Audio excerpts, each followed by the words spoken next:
Today's guest is Brady Mullen. He's a representative with the Capital Resource Group in Littleton, Colorado. Stick around to the end of this video because at the end we're going to show you how to subscribe to our newsletter.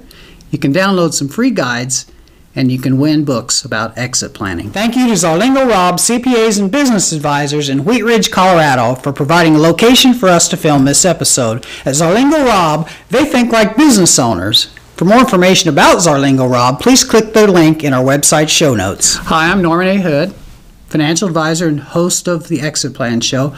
I interview America's top advisors, like today's guest, Brady Mullen, to help business owners like you enjoy more personal freedom, grow your company a little faster, and retire someday on your own terms.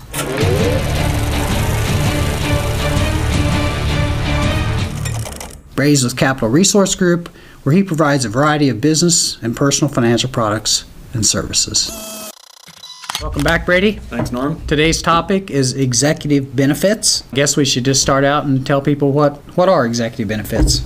Executive benefits are it's a subset of employee benefits that are targeted toward people that are a little bit harder to replace, that you need to spend a little bit more money on, show a little bit more concern about them and their families because they're highly recruited and they're hard to replace. Okay, good. Assuming the executive benefits offer an employer some advantages too over the traditional benefits they provide?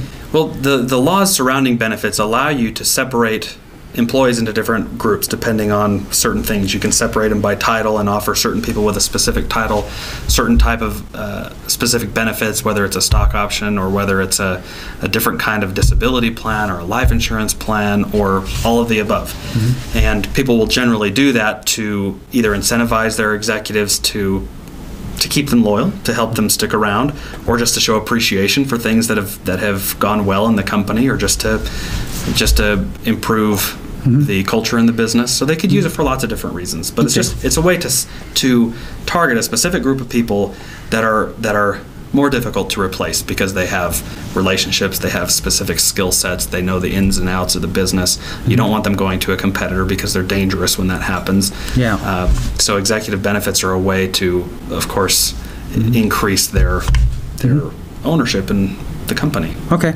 so it's a good way to, they're responsible for a lot of your profits. Is a good way to make sure those profits continue and maybe even grow a little bit. Exactly. Okay, good point.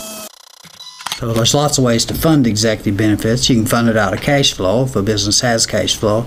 But I know, a lot of times you see life insurance used to fund executive benefits, and to some people they may not really think of life insurance as a funding vehicle for that. Can you explain how that works?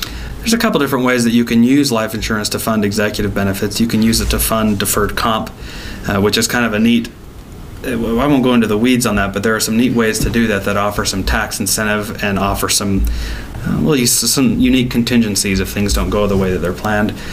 You can also just offer them life insurance. Life insurance has some interesting tax advantages to executives also. A lot of times executives can't use Roth IRAs, they can't use other things that are available because of IRS limits. And a neat thing about life insurance as an executive benefit is it opens up a pool where they can add to cash value. If the company is paying the premium for the death benefit, the employee, the executive employee, can place money in there and have it. Gives them a good place to have some tax advantage cash to stash away. And the neat thing about that is it's fairly unique, so it's not something that they can port over to another company. Right. And it gives them a reason to stick around because it's something that's difficult to, it just isn't offered in enough places where they could transfer that over really easily. But it's a great benefit and it gives them tax advantages, it gives them an additional death benefit. People always appreciate that, especially if they know people that have needed that. It's a unique way to do that. Okay, good. How often do you see that used, executive? How often do you see life insurance used as a executive benefit?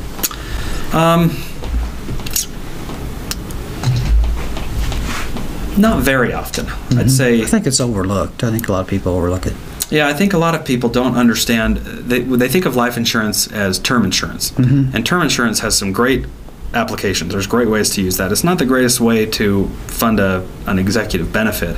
They don't know about the tax the tax efficiencies that exist therein. They don't know about the portability. They don't know that it doesn't diminish at certain ages the way a term policy often would in executive benefits. They don't know about the higher guaranteed issue that often exists with those kinds of insurance. Mm-hmm. So I think a lot of it is just education. Life insurance can be a fairly complicated financial product, but it's not very complicated. It's just a little more complicated than some of the others. And once you wrap your mind around that, you understand what the tax advantages are and the other advantages, it can make good sense in a lot of scenarios. It's at least worth looking into.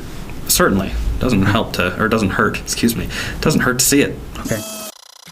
Okay, so for more information about Brady and Capital Resource Group, you can visit the show notes on our website, and we'll have a link to their website there and some other contact information for Brady. And while you're there, subscribe to our newsletter. You can also download some free guides and win a copy of several different books that pertain to exit planning.